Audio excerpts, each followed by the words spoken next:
গত ৩ বছর ধরে এক নাগাড়ে সোনার দাম বাড়ছে। এই ৩ বছরে সেইভাবে সোনার দাম খুব একটা কমেনি। ৫০,০০০ টাকা ১০ গ্রামের মূল্য সোনার দাম আগে ছিল, যা এখন ১০ গ্রাম খাঁটি সোনার দাম ১,১১,০০০ টাকা। বিগত ১০ বছরে এভাবে সোনার দাম বাড়তে দেখা যায়নি। কেন সোনার দাম এত বাড়ছে জানুন আজকের খবরে। সোনা সাধারণত গহনার জন্য ব্যবহার করা হয়।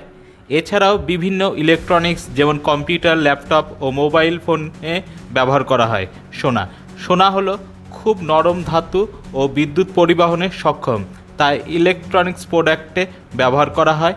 তবে সোনার মূল্য বৃদ্ধিতে প্রধান কারণ হলো বিশ্বে অস্থিরতা, যুদ্ধ। বিগত কয়েক বছর ধরে একের পর এক যুদ্ধ হচ্ছে।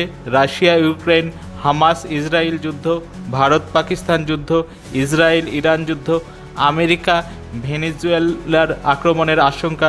বিশ্বে যদিও শান্তি বজায় না থাকে বিশ্বে, তাহলে মানুষ তার অর্থ বিনিয়োগ করে থাকে সোনায়। সে সময় স্টক মার্কেট, বন্ড মার্কেটে ভরসা করতে পারে না সাধারণ মানুষ, তখন বিপুল পরিমাণ সোনাতে বিনিয়োগ করে। তার ফলে সোনার দাম বৃদ্ধি পায়।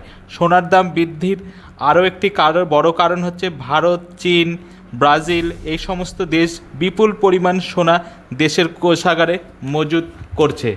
হঠাৎ এত সোনা মজুত করার কারণ হলো দেশের টাকার মূল্য মজবুত করা ও স্থিতিশীল করা।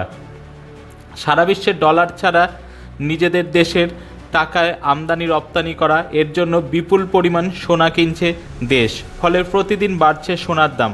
সাধারণত সোনার মূল্যবৃদ্ধির হার বছরে ৯ থেকে ১১% হয়ে থাকে, কিন্তু বিগত কয়েক বছরে ৩০% হারে বৃদ্ধি হচ্ছে সোনার দাম। তবে কখন সোনার দাম কমবে জানুন। এই মুহূর্তে সোনার দাম কমার সম্ভাবনা সেরকম নেই। বিশ্বে যুদ্ধ বন্ধ হলে, আমেরিকার ট্যারিফ নীতি বন্ধ হলে দাম কমবে সোনার। সেই দাম সর্বনিম্ন ৩০% পর্যন্ত কমতে পারে, যা ৮০,০০০ পর্যন্ত নামতে পারে সোনার দাম। তার জন্য অপেক্ষা করতে হবে সবাইকে।